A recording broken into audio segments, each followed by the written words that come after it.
Bonjour à toutes, bonjour à tous, bienvenue sur le Phocéen pour une nouvelle émission ensemble. L'OM au café, vous le savez, vous en avez l'habitude. Ce soir, vous le savez, vous aurez aussi le talk show à suivre en direct avec l'ami Sébastien Volpe et avec toute l'équipe du Phocéen. Voilà, je vous souhaite la bienvenue dans cette émission. Bienvenue au chat sur Twitch, bienvenue à ceux qui nous regardent sur YouTube, bienvenue à ceux qui nous écoutent sur la web radio du Phocéen, bienvenue à tous ceux qui nous regardent aussi. Et vous avez raison en replay. Merci de faire ça, c'est cool. Et puis bonne émission également à vous. Voilà, Lille a fait un beau match hier, mais a laissé des plumes. J'espère qu'ils seront crevés samedi. Kofi Musical, je sais pas trop comment tu voudrais dire ton pseudo, nous dit ça. Et oui, Lille, j'ai regardé un tout petit peu leur prestation. Effectivement, match où ils sont allés puiser dans leurs ressources pour s'assurer leurs 13 points et leur probablement qualification pour le tour suivant. Ils ont laissé beaucoup de force, c'est vrai.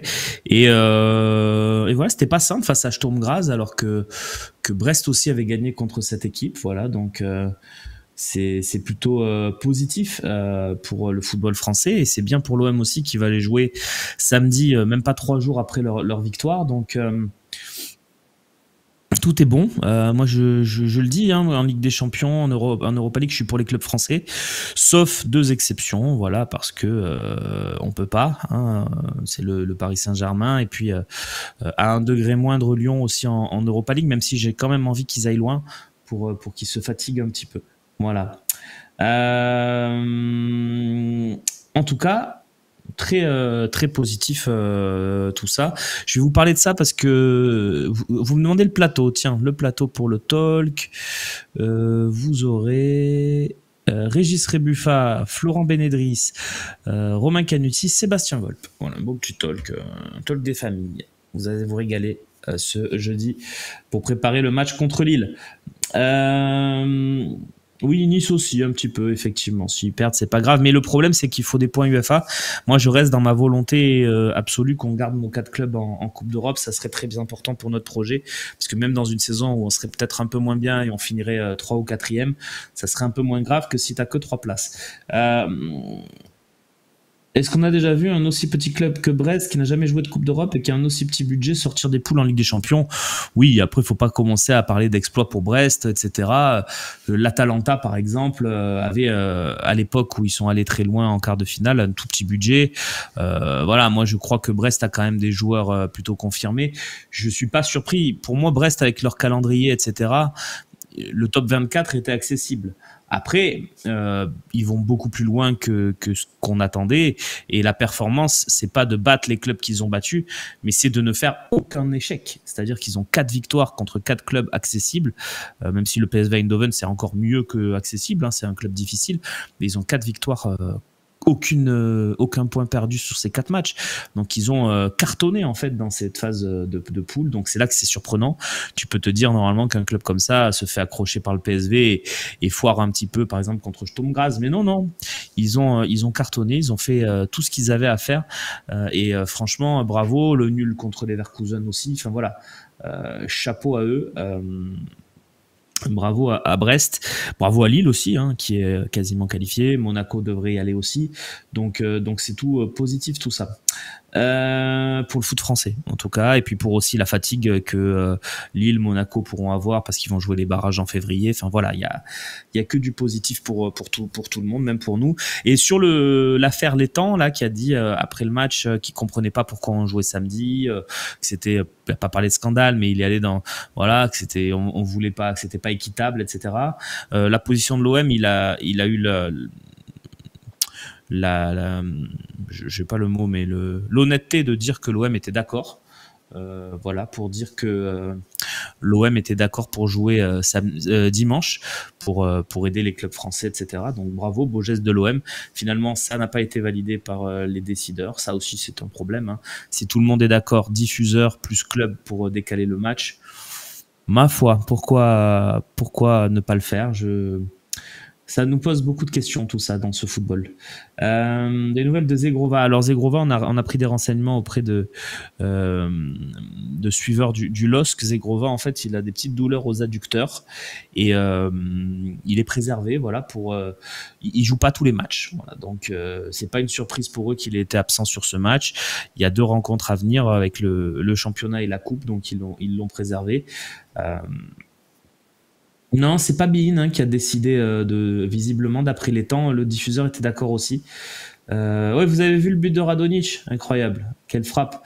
Il récupère le ballon, ce qui n'était pas sa qualité première, et il se met sur son pied gauche et il envoie une petite mine, qui est un but important en plus, puisque c'est le but du 1 partout de l'Étoile Rouge sur la pelouse du Milan, même si le Milan AC a fini par s'imposer avec Tammy Abraham à la 87e minute, mais c'était un sacré but. Voilà. J-2, alors ça c'est important, Lawid. J-2 avant mon retour au VEL, 22 ans d'absence, j'ai hâte de voir le match et surtout une belle victoire. Waouh, 22 ans sans aller au Vélodrome et tu vas découvrir totalement ça du coup. Bah, bon match à toi. Bon match à toi. Il y a PSG Lyon dimanche, c'est pour ça. Non, rien n'empêche de mettre l'OM contre Lille à 19h ou même à 15h, à 17h. Tu peux tout faire en vrai. Hein. C'est un truc qui se serait décidé il y a 2 semaines, hein, de toute façon, mais c'est qui veut pas jouer dimanche? Bah, c'est la Ligue. C'est la Ligue qui a dit non, voilà, c'est comme ça. C'est très étonnant, d'autant que la saison dernière, tout avait été fait pour l'OM et le PSG qui étaient engagés loin dans la Ligue des Champions pour avoir le plus de repos possible. Ils ont même été jusqu'à supprimer des matchs et les décaler. Donc bon,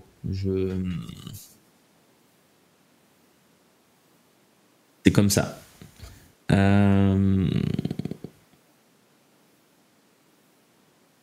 Il faut un peu ce qu'ils veulent. Ouais, mais voilà, moi je trouve ça un peu injuste pour Lille, voilà, je tiens à le dire. Comme ça, on peut pas me taxer de Marseillais.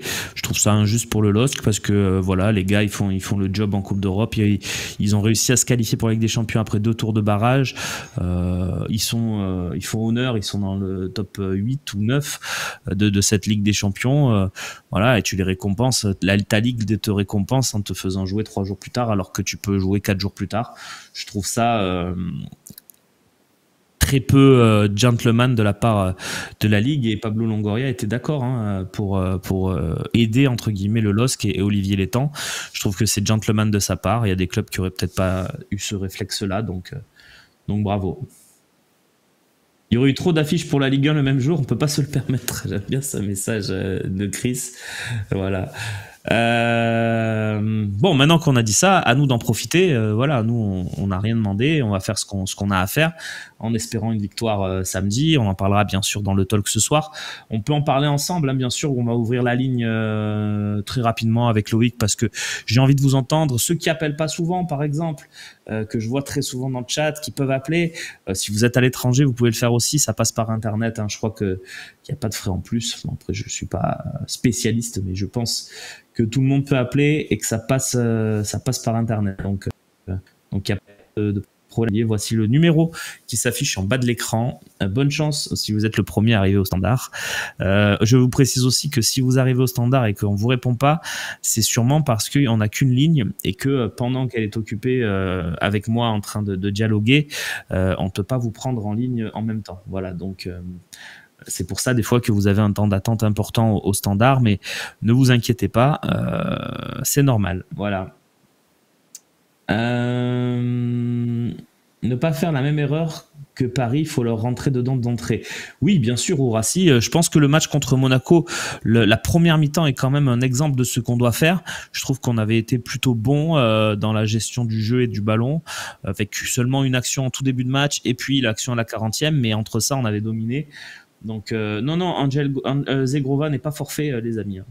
Pas du tout. Ils l'ont laissé au repos pour ce match, mais il sera là normalement samedi. Voilà. Refaire le même match, tu es dans ta grue, Varco, écoute, bon chantier, comme on dit. Refaire le même match que contre Monaco avec des améliorations. Oui, non, mais déjà refaire le même match contre Monaco, ça serait bien, parce qu'il y avait tout, il y avait l'état d'esprit, il y avait le jeu. Donc, avec peut-être, moi je dirais, les améliorations, ça pourrait être la création d'occasions, qu'on en ait un peu plus, même si je pense qu'avec ce système, on n'a pas un système à se créer des milliers d'occasions. Mais On a vu à Saint-Etienne qu'on en était capable quand même. Contre Paris, on a eu peur. Je pense que ça ne sera pas le cas, nous dit Steph Web. Ouais, après, on n'a pas trop eu le temps d'avoir autre chose que peur. Hein, c'est-à-dire qu'on fait 20 mauvaises premières minutes, le carton rouge et c'est fini hein, contre Paris. Donc, voilà. Il faut faire un match d'homme, me dit Cad. Oui, bien sûr, vous avez raison, les amis. Vous avez totalement raison.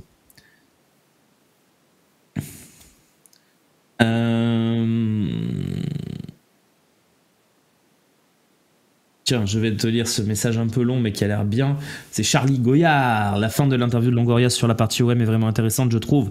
On se rend compte qu'il a subi les départs des coachs respectifs en allant jusqu'au Brésil pour convaincre Sampaoli de rester à l'OM sans succès. Et le départ de Tudor a aussi empêché l'OM de garder une stabilité. Message de Charlie Goyard sur l'interview, bien sûr, chez Zach Nani. Vous pouvez la retrouver en replay d'ailleurs sur Twitch, hein, n'hésitez pas.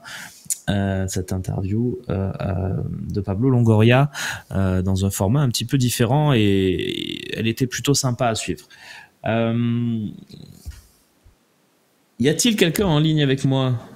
N'ayez pas peur, je vais pas vous manger. Vous avez vu hier par exemple, on a eu Romain qui était dans un avis totalement différent du mien, on a échangé, c'était super. Donc venez également participer à cette émission. Mon pronostic, je pense qu'on va gagner hein, contre Lille. Moi, je suis confiant. 2-1, un peu comme contre Monaco. Je suis très confiant avant ce match. Peut-être je peux me tromper, hein, évidemment. Voilà, on me dit que la ligne fonctionne, mais que vous n'avez pas appelé. Et je ne suis pas content. Non, bien sûr. Après, vous faites comme vous pouvez. Faites comme Romain. Si vous n'êtes pas dans le chat, si vous nous regardez sur YouTube, par exemple, vous pouvez aussi appeler. Hein. Je rappelle, le chat, il est sur Twitch, mais vous pouvez appeler si vous nous regardez sur YouTube, sur Dailymotion, sur le Phocéen. Si vous nous écoutez aussi, bah non, si vous nous écoutez, vous pouvez pas appeler puisque le numéro s'affiche. Techniquement, c'est difficile de voir un truc quand on n'a que les oreilles. Ça sent le nul. Certains joueurs sont déjà en vacances. Je suis pas du tout d'accord avec toi, Dverko, même si tu as le droit d'avoir ton avis. Je vois pas qui dans le 11 qu'on a aligné contre Saint-Etienne est en vacances. Au contraire, je les ai trouvés très impliqués. J'ai un peu peur de prendre le bouillon en défense, surtout avec des joueurs comme Zegrova. Ouais, bon. Bien sûr, Zegrova, ça va être un danger important, hein. Bien sûr, mais bon. Si on fait notre match et si on est à la hauteur de ce qu'on doit faire, on doit pouvoir réussir à faire un truc. Il y a tellement de talent à Lille. Oui, mais il y a du talent chez nous aussi. Hein. On va en parler avec Sylvain, qui est en ligne avec moi. Sylvain, est-ce que tu es inquiet avant ce match? Bonjour à toi.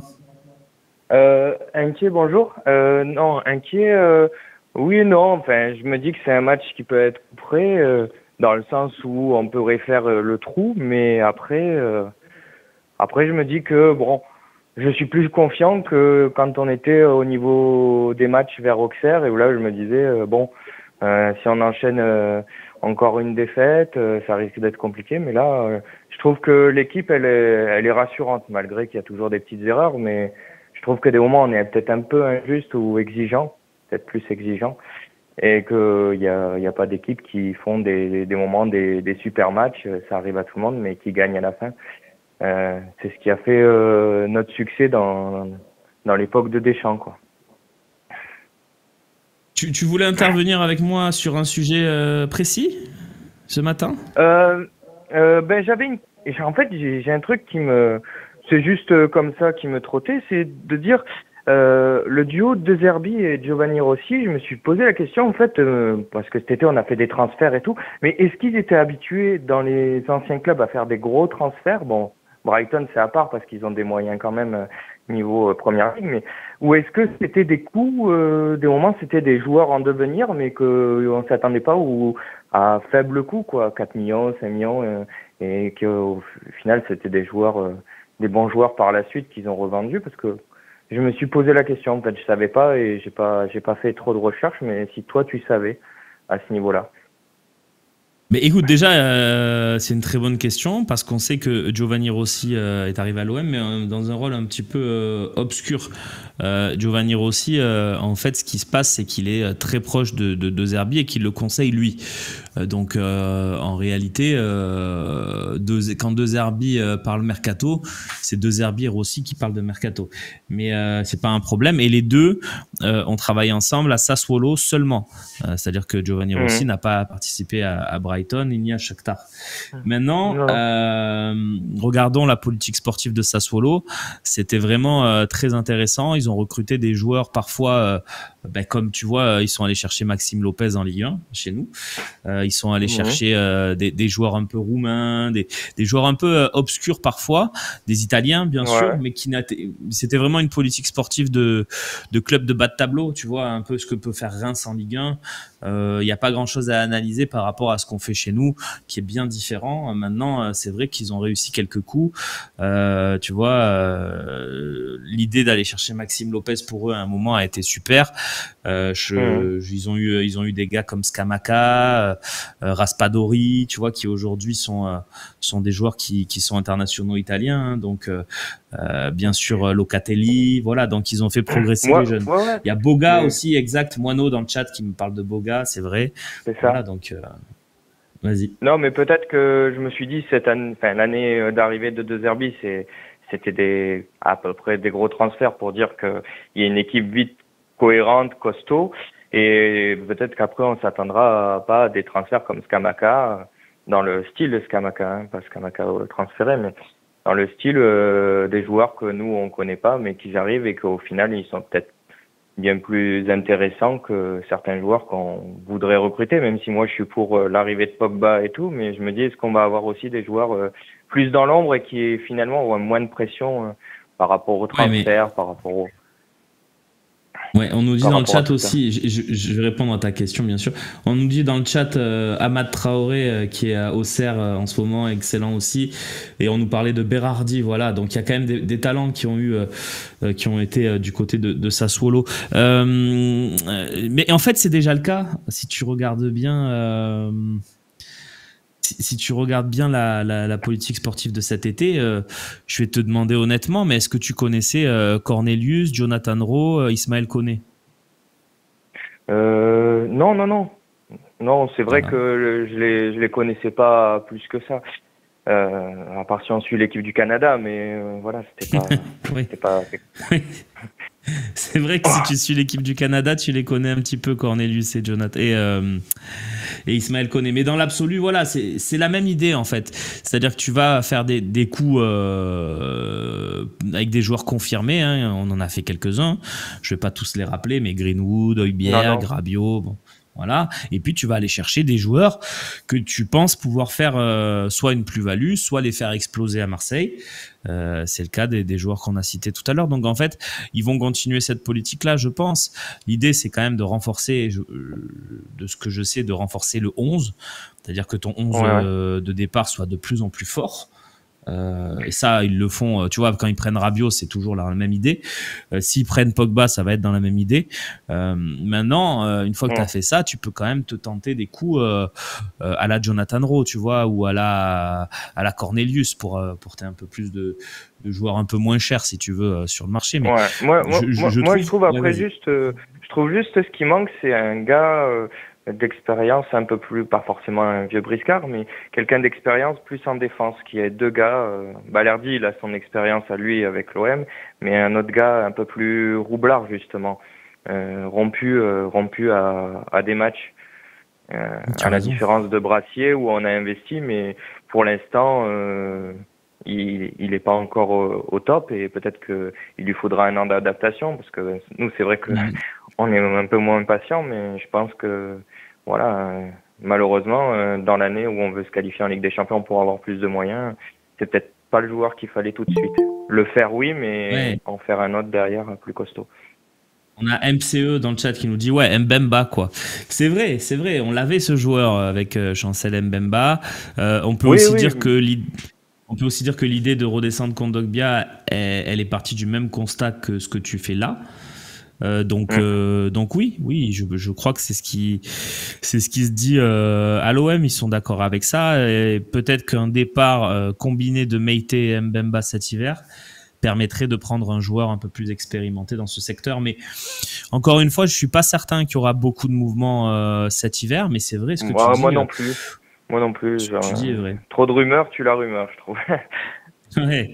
Non, mais t'as raison. Après, il y a un fait, c'est que, alors, est-ce que De Zerbi va vouloir jouer dans ce système toute la saison? Moi, je pense pas.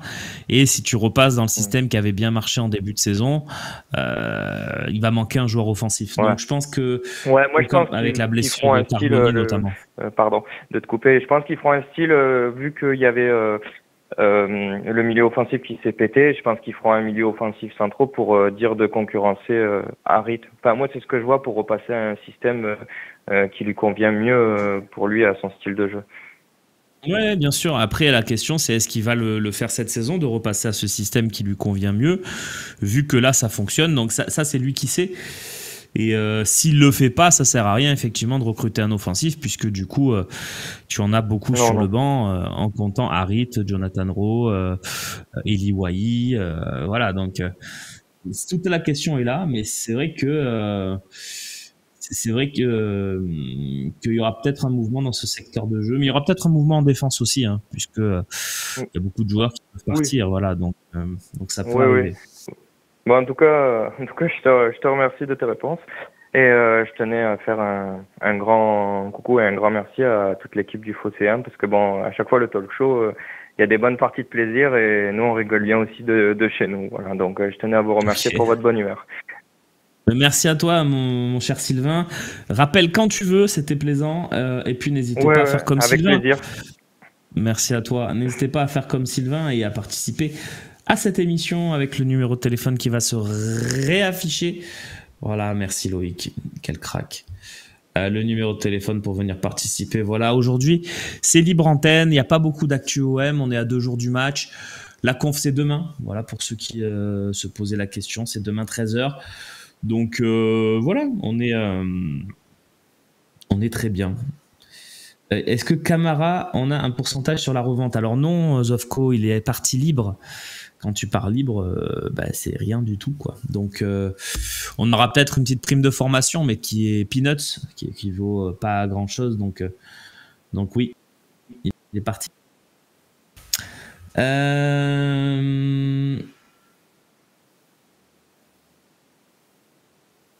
Quand on voit nos confrontations directes, on peut faire le sans faute. C'est vrai, Nico?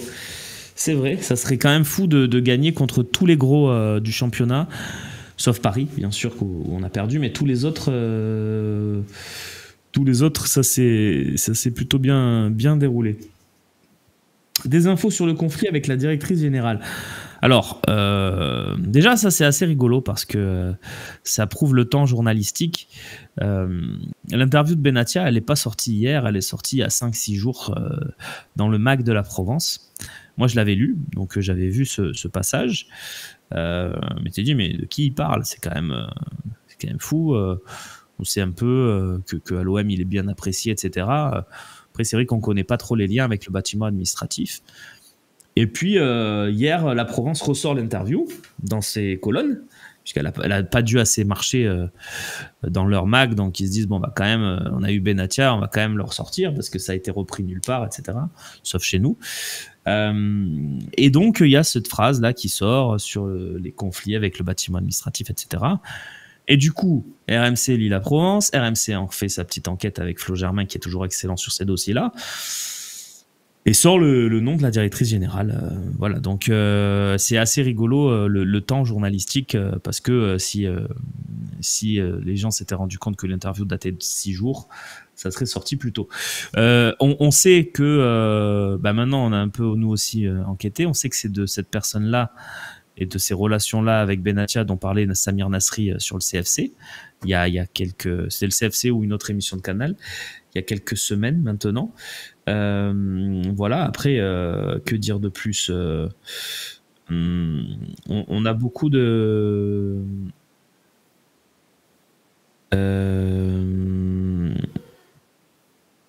on a beaucoup de... On dit, mais on veut quand même vérifier les infos parce que...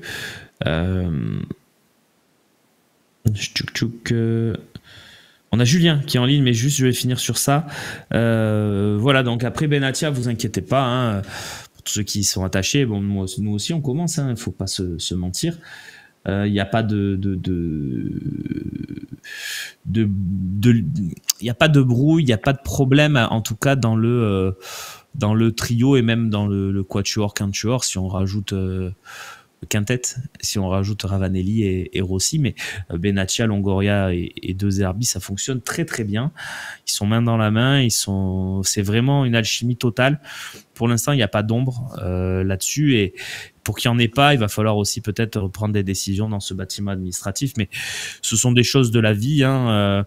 Dans une entreprise, tout le monde ne peut pas s'entendre à merveille, et c'est juste voilà, une petite friture sur la ligne à la commanderie, mais rien d'important pour l'instant. Normalement, ça devrait se régler, et Benaccia devrait s'engager dans les prochains jours en tant que directeur sportif de l'Olympique de Marseille de façon officielle. Là, il n'est que consultant, mais là il est que conseiller spécial du président. Là, maintenant, il va devenir directeur sportif, et ça va être très très logique, parce que son rôle dans les venues de De Zerbi et de Rabiot, d'Højbjerg notamment, a été très important. Donc c'est très bien d'avoir quelqu'un comme ça.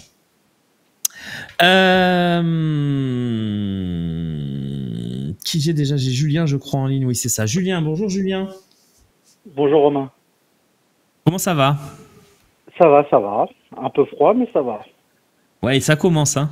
Où tu es? Dans quel coin de la France tu te situes? Moi, j'habite Chambéry. Oh bah oui, Chambéry, oui, il fait froid à Chambéry, ça c'est sûr. Effectivement. Juste un petit message dans le chat. As-tu vu la conférence de presse avec les minots? Oui, c'était bien, j'ai bien aimé. Puis surtout, je te reprends Julien, mais c'est sur l'om.fr. Ce que j'aime là-dedans, c'est qu'ils mettent souvent des joueurs fraîcheurs. L'année dernière, ils avaient mis Balerdi et Rongier. J'avais trouvé super dans la pédagogie. Et puis cette année, ils ont mis les joyeux Amin Harit et Neil Maupay, qui sont des mecs super. Voilà, donc c'est aussi ça qui fait que c'est un bon moment, c'est que ça rigole. Voilà, donc et puis les enfants, ils ont posé quand même des bonnes questions, donc bravo à eux.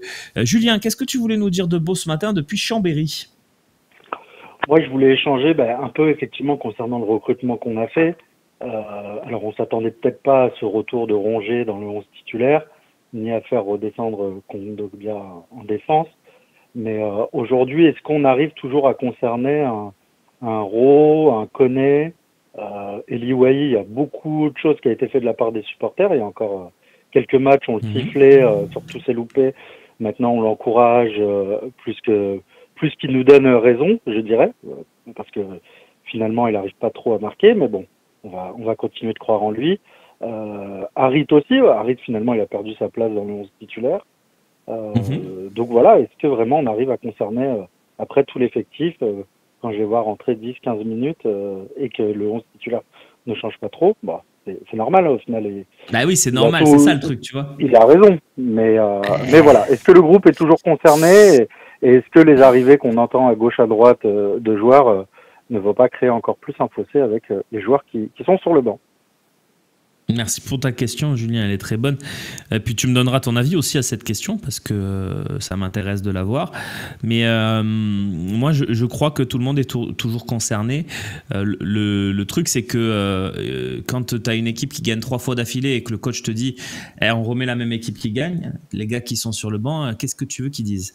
Ils disent rien, ils travaillent dans l'ombre. Voilà, tu me citais Harit, mais Harit, il est blessé depuis presque 2 mois. Il n'y a pas tellement de joueurs sur le banc à fort caractère qui vont râler, tu vois.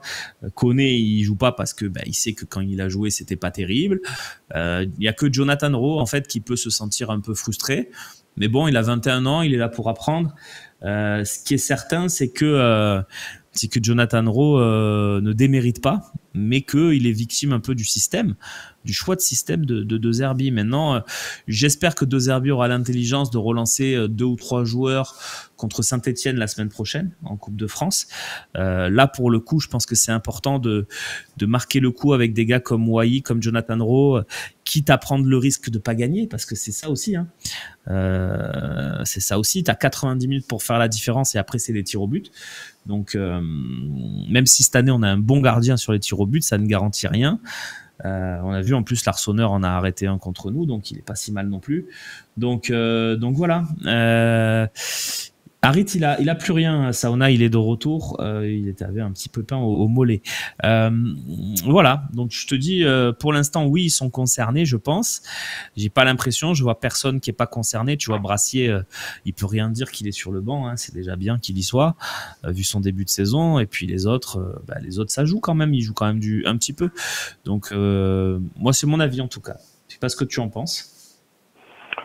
Ouais, Koné avait montré de belles choses en début de saison et effectivement à chaque fois qu'on lui a donné sa chance, il n'a pas répondu, donc je dirais tant pis pour lui, mais par contre je crois que ça fait 2 ou 3 matchs qu'il rentre même pas.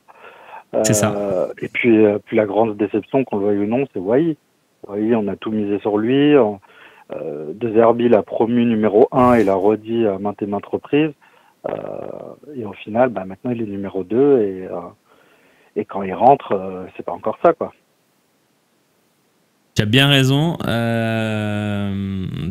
C'est vrai que Wai, c'est une énorme déception.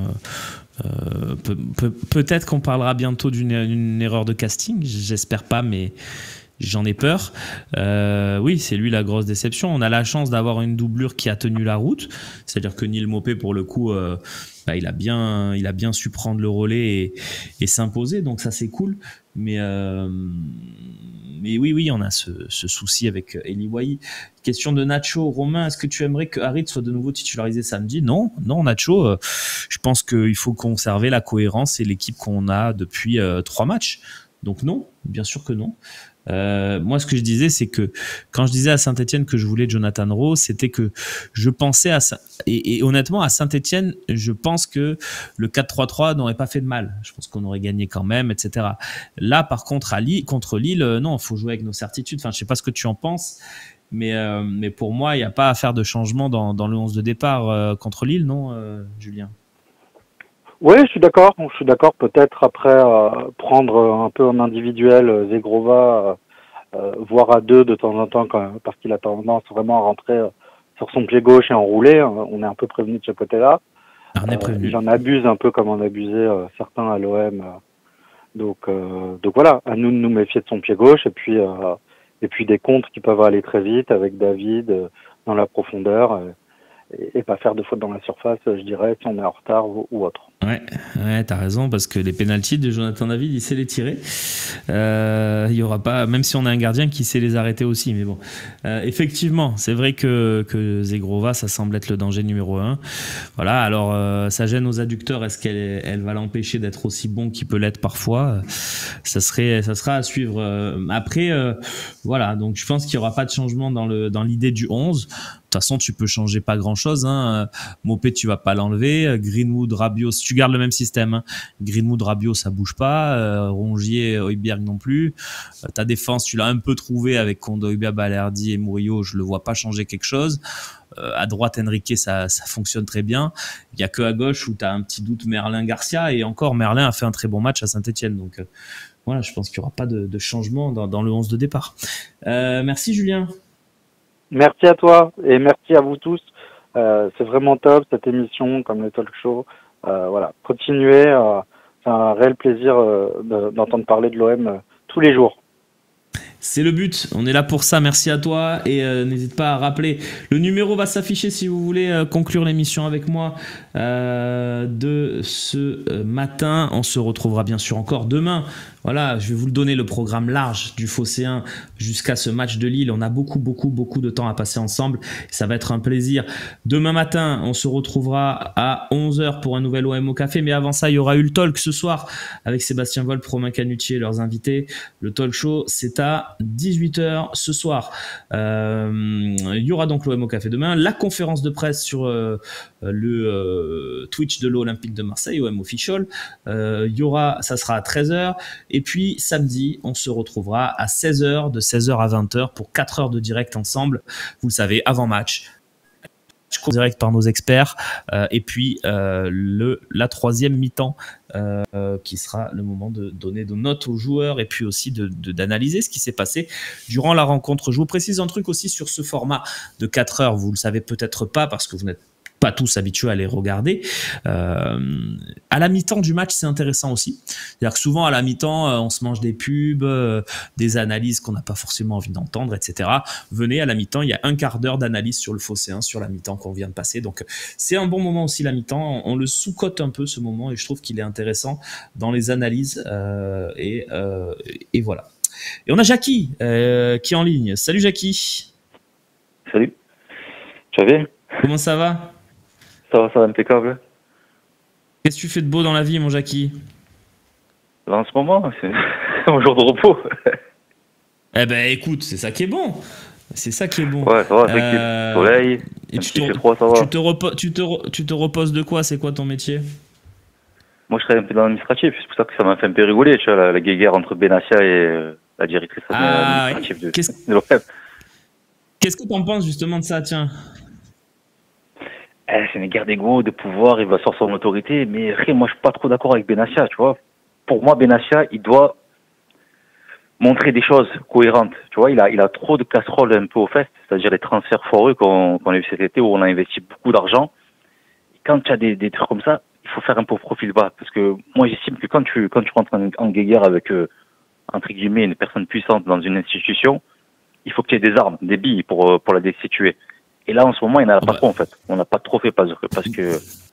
Pour toi, t'es déçu du mercato d'été? Tu es déçu du mercato d'été? Franchement, la vérité, tu vois, ne pas voir que on a des carences au niveau des latéraux, trop investir sur Brassier qui sort juste d'une saison à Brest et sans référence. En attaque, tu fais tapis sur un attaquant, tu sais qu'il n'est pas fiable alors qu'il n'a pas réussi à Lens. Tu vois là, après, il y a des bons côtés. Rochebert, tu as Rabiot, tu as Greenwood, tu as Rulli.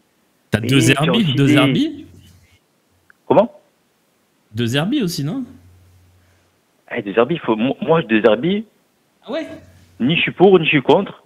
C'est à lui de démontrer cette saison que, tu vois, il a une opportunité là, c'est d'avoir la carte de visite. J'ai fait gagner un club. Là, moi, ce que je veux, là, c'est comme tout à l'heure, je voulais rebondir sur ce que tu as dit sur Saint-Etienne. Moi, je suis pas d'accord avec toi. Saint-Etienne, tu mets les titulaires parce que les remplaçants ne sont pas fiables. Et moi, je veux la Coupe de France cette année. Je veux que De Zerbi inculque une mentalité de guerrier, de vainqueur à cette équipe. Il y en a marre de passer toujours pour les losers. C'est cette année la Coupe de France, il nous la faut.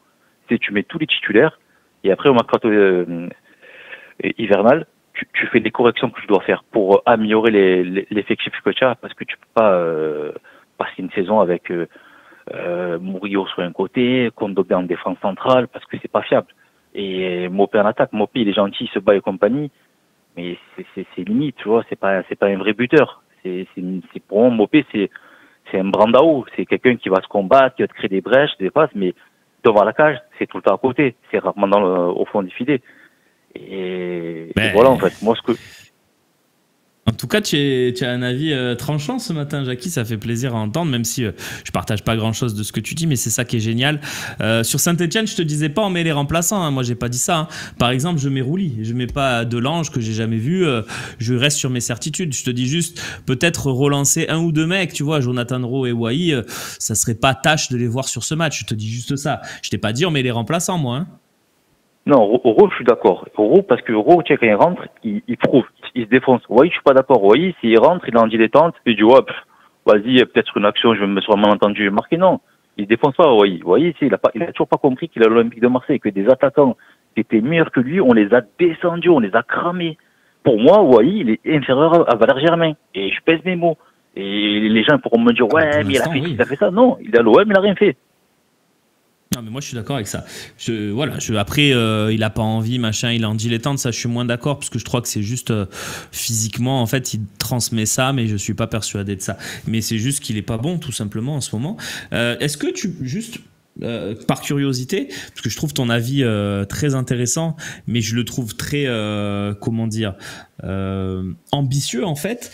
Est-ce que finalement, cette ambition-là, elle traduit aussi la volonté, pourquoi pas, d'aller faire quelque chose de très grand dans la deuxième partie de saison, parce que je trouve qu'on fait quand même une très bonne première partie de saison, mais à t'entendre, c'est pas suffisant, que ça soit dans le mercato, que ça soit sur le terrain, les joueurs, etc. Donc, est-ce que toi, ce que tu te dis, c'est qu'il y a une énorme chose à faire en janvier pour aller, pourquoi pas chercher le titre, parce que j'ai l'impression que c'est de ça dont tu parles, hein, finalement. Moi, depuis que je suis petit, j'ai été continué à ce que l'OM gagne des titres. Sauf que, malheureusement, on n'en gagne pas, en fait. Et au bout des moments, il faut s'inculquer cette mentalité de vainqueur. Ouais. Je te prends un exemple. Brest, Lille, avec des carambars, ils font des parcours de fou en Ligue des Champions. Nous, on met des milliards et des milliards et des milliards, on passe jamais les poules. C'est un truc de fou. C'est pas la même Ligue des Champions, Jackie. Jackie, c'est pas la même Ligue des Champions. Mais dans l'approche, c'est une approche de vainqueur. Ils jouent pour gagner, en fait. Juste excuse-moi Jackie, mais tu vas pas me dire tiens l'OM de Tudor, si on avait été dans cette Ligue des Champions à 24 on sortait aussi. Faut arrêter à un moment donné de toujours voilà l'OM on est nul, oui on est nul souvent en Ligue des Champions, mais là la formule Brest ils ont joué Sturm Graz, ils ont joué Salzbourg qui met pas un pied devant l'autre, ils ont joué le PSV Eindhoven à domicile. Je suis persuadé que nous aussi on avait au moins 9-10 points à ce stade là de la compétition. Bravo à eux parce qu'ils l'ont fait avec brio, avec des valeurs, etc., etc. Mais faut pas non plus se comparer en disant que nous on est nuls, les autres ils sont forts, etc. Non, Lille par contre a battu le Real et l'Atlético, ça c'est louable. Lille ils ont battu le Real et l'Atlético, mais c'est à nous en fait de nous conditionner en disant c'est pas impossible, on peut le faire, faut travailler, faut rester humble. Et à domicile, il faut arrêter de perdre des points. Le problème c'est à domicile, tu dois être une forteresse. C'est un truc de fou. Tu vois, le stade il est plein depuis des années, à guichet fermé. Et chaque fois on descend les supporters. Alors que moi, tu me dis ambitieux. Non, je suis un demi-ambitieux parce que je suis conscient des lacunes qu'on a. De France. Mais tu n'as pas l'impression qu'on est sur le bon chemin, Jackie? T'as pas l'impression qu'on est sur le bon chemin là quand même depuis la reprise en main là de mai avec. Enfin, je sais pas. Moi, j'ai cette impression. Après, peut-être pas. Hein. En fait, c'est les erreurs de casting qui nous font perdre des points. C'est là De Zerbi, il a compris qu'il y a des joueurs qui étaient capables de s'adapter à sa méthodologie et d'autres qui sont incapables et que tu peux passer des années à les rééduquer. Ça marchera jamais. Ça, il a compris. Il a compris tu vois, ça fait 3-4 matchs qu'il a compris. Mais le problème, c'est qu'il a besoin d'avoir des billes. Parce que si on perd un joueur par, je sais pas, une suspension ou une blessure, on est un peu dans l'embrouille. Parce que là, on a trouvé la formule qui gagne, en fait. C'est intéressant d'avoir des remplaçants qui titillent un peu les titulaires. Et là, les remplaçants, à part Roux qui en veut, franchement, moi, je vois personne quand il rentre sur le terrain, qui en veut, en fait. Hein. On parlait de Koné. Koné, il a toujours pas compris c'est quoi l'Olympique de Marseille. C'est pas parce que tu as mis 2-3 buts en sélection fantastique que c'est ça qui va faire ton niveau. Il faut travailler. Non, mais là où tu as raison. Là où tu as raison, c'est qu'on a 3 jeunes qui sont en grande difficulté parmi les recrues, hein, c'est Brassier, Koné et Wai. Là, je te rejoins, ils sont en grande difficulté et je suis pas sûr que ça soit pas des erreurs de casting, on verra ça par la suite. Par contre, le banc, il est quand même pas trop mal. Moi, je trouve qu'Ulysse Garcia, malgré tout, ça reste une bonne doublure. Même chose pour Lirola à droite. Cornelius derrière, pour moi, il m'a pas déçu, tu vois, c'est pas extraordinaire, mais je trouve que il tient la route. Après, au milieu, tu peux très bien te dire que si tu as un pépin avec Rongier, Kondogbia il remonte d'un cran, ça va. Il y a Harit qui dans le début de saison, les 5-6 premiers matchs, il avait quand même été plutôt bon. Voilà, tu l'as dit, il y a Jonathan Rowe, on a quand même du matériel. Alors évidemment, peut-être qu'une ou deux recrues de plus, ça serait pas mal. Hein. Je suis d'accord, mais je trouve pas qu'on soit aussi catastrophique que ça sur le banc. Hein. Moi, je suis ici, Harit, j'ai jamais été fan. Franchement, j'ai jamais été fan. Non, mais après, il y a une question. On a le droit. Il y a une hype derrière lui. C'est un mec qui. C'est un mec têtu en fait. Je veux pas te convaincre. Je compare toujours un mec qui est dans une cellule camisolée et qui joue tout seul en fait. Il n'a pas compris que le foot ça se joue à 11. Après. C'est pas vrai. Ouais. Si tu veux faire quelque chose de grand, c'est maintenant que les changements commencent. Voilà, on commence à épurer les joueurs qui sont pas compatibles. Oui, mais ils le font. Et tu vas pas faire tout ça en hiver. Tu sais que le mercato d'hiver c'est compliqué. Non, honnêtement, sur Harit, tu vois, je pense qu'il faut avoir l'honnêteté. Je pense, tu vois, toi, tu me dis que tu n'aimes pas Harit, je peux comprendre. Moi, tu vois, j'aime pas Enrique de base. Mais moi, j'ai l'honnêteté de te dire, Enrique, cette saison, il est très bon. Voilà, il est bien, bravo à lui. Mais honnêtement, si vous qui n'aimez pas Harit, vous me dites que sur les 6 premiers matchs de la saison, vous ne l'avez pas aimé, je crois qu'il faut arrêter. Il faut arrêter d'essayer d'analyser. Il faut essayer. Honnêtement, il a été très bon, Harit, jusqu'à Paris et cette faute qu'il a un peu fait plonger physiquement aussi, etc. Mais les 6 premiers matchs, il met des buts. Le truc qu'on lui reprochait, il le fait, il met des buts. Jouer seul, ça a jamais été le cas d'Harit. C'est juste qu'il était mauvais techniquement sur certains matchs et qu'il faisait n'importe quoi. Mais c'est pas un mec individualiste. Enfin, moi, je vous trouve très dur sur ça. Après, moi, je vous dis pas qu'il faut qu'il soit titulaire, mais sur le banc, moi, un mec comme ça me dérange pas. Hein. Bon, après, Ouais, mais chacun il faut ses qu'il goûts. montre, quand il rentre, il faut qu'il montre des choses. C'est pas à chaque fois je m'empale sur les défenses adverses. C'est tout le temps ça le défaut d'arrêter. Je Oui, mais peut-être baisser, je m'empale. c'est souvent C'est ça, mais pas cette un mec année. bourré dans une voiture qui fonce dans un mur, arrête. Ok, bon, de toute façon, je te ferai pas changer d'avis, même si il y a des prestats cette année qui ne vont pas dans ce que tu dis. Voilà. En tout cas, merci Jackie, c'est bien d'avoir Merci un à avis vous. tranchant, c'est cool. Et bon courage, bonne Profite journée. bien de ton ouais, ben toi, profite bien de ton jour de repos. Ok, merci. Bon. Et à très vite sur le Phocéen. Les amis, je crois que l'émission va toucher à sa fin dans quelques instants.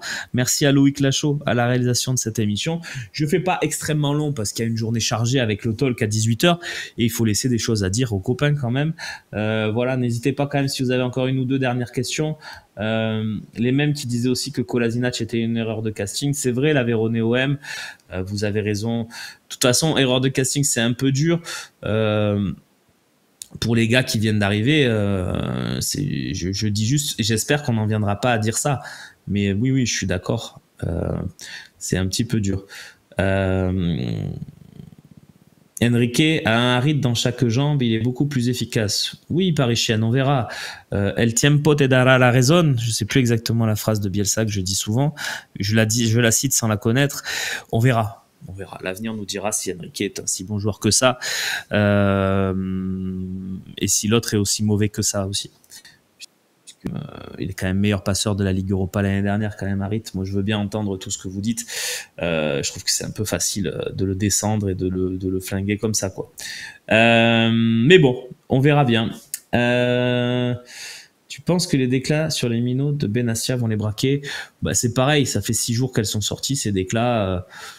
Elles sont ressorties hier. Moi, je trouve pas qu'elles sont choquantes. Après, et le rôle aussi du centre de formation, c'est de former des mecs. Donc, je veux dire, les gars qui citent sont au niveau qu'ils sont parce que ils ont été mis en confiance par leur club. Ils citent Désiré Doué notamment. Ils citent Ben Seguir, ils citent Cherki. Je veux dire, Sternal, c'est le meilleur joueur de sa génération en équipe de France depuis des années. Tu l'as au club, donc maintenant, Mehdi, à toi d'en faire quelque chose, tout simplement. Voilà, moi, je vais mettre les pieds dans le plat. Si Sternal n'arrive pas à sortir et à éclore dans les 2 ans, ce sera une énorme faute de notre centre de formation et de notre direction, tout simplement, parce qu'on a un joueur qui a le potentiel, on a un joueur qui a la technique, qui a tout ce qu'il faut. Il a le bagage, il a tout ce qu'il faut pour être un super joueur. Donc, à vous d'en faire quelque chose. S'il faut le renforcer physiquement, renforcez-le physiquement. Faites ce qu'il faut. Voilà, vous avez un très bon joueur de ce niveau-là, à mon avis, dans l'effectif. Il est un peu jeune maintenant, peut-être parce que physiquement pour jouer en Ligue 1, ça c'est mon avis. Mais à un moment donné, voilà, moi Benassia, s'il me dit on n'a pas Cherki, Doué, non. T'as un gars qui s'appelle Sternal, qui est le meilleur joueur de sa génération en équipe de France depuis 3 ans. Donc, qu'on le veuille ou non, tu l'as, le joueur. Donc, à toi d'en faire quelque chose. J'aurais aimé garder Iliman avec notre style de jeu cette année. Je sais pas si je suis objectif, mais que de regrets. Le flow, chacun ses goûts. Voilà. Pas trop où on l'aurait fait jouer, ton Iliman, mais oui, pourquoi pas après tout. Tu as lu entre les lignes un peu Free Palestine, ça doit être ça ton pseudo. Oui, je pensais aussi pas à des injections, parce que tu me dis il faut les injections du Barça. Non, par contre il faut bien le nourrir et le faire grandir, quoi, le faire un peu prendre du volume. Le mercato de l'an dernier, on était tous hypés, mais au final, pas mal de déceptions avec Ndiaye, Sarlodi, Kondogbia cette saison. Sans Europe, Pablo et Benassia se sont repris avec en tête un coach que nous n'aurions jamais pu avoir si on ne s'appelait pas l'OM. Oui, Charlie, après il y aura peut-être des déceptions aussi dans le mercato, on verra bien. Heureusement, on a vendu Sarr. Et Bubur qui nous dit c'est une très belle vente vu sa saison. Je suis d'accord avec vous, ça c'est pour Iliman. Allez, on se quitte les amis, merci beaucoup pour cette belle émission, merci à nos intervenants du jour, je vais les reciter parce que sans vous c'est pas la même émission et c'était des intervenants qui appelaient pas souvent donc ça fait plaisir. Sylvain, Julien, Jackie, mais pas Michel, pas d'appel de Michel aujourd'hui, c'est bien dommage. En tout cas je vous souhaite une belle journée sur le Phocéen, vous retrouvez le talk show en direct à 18h bien évidemment avec toute l'équipe. Ciao les amis.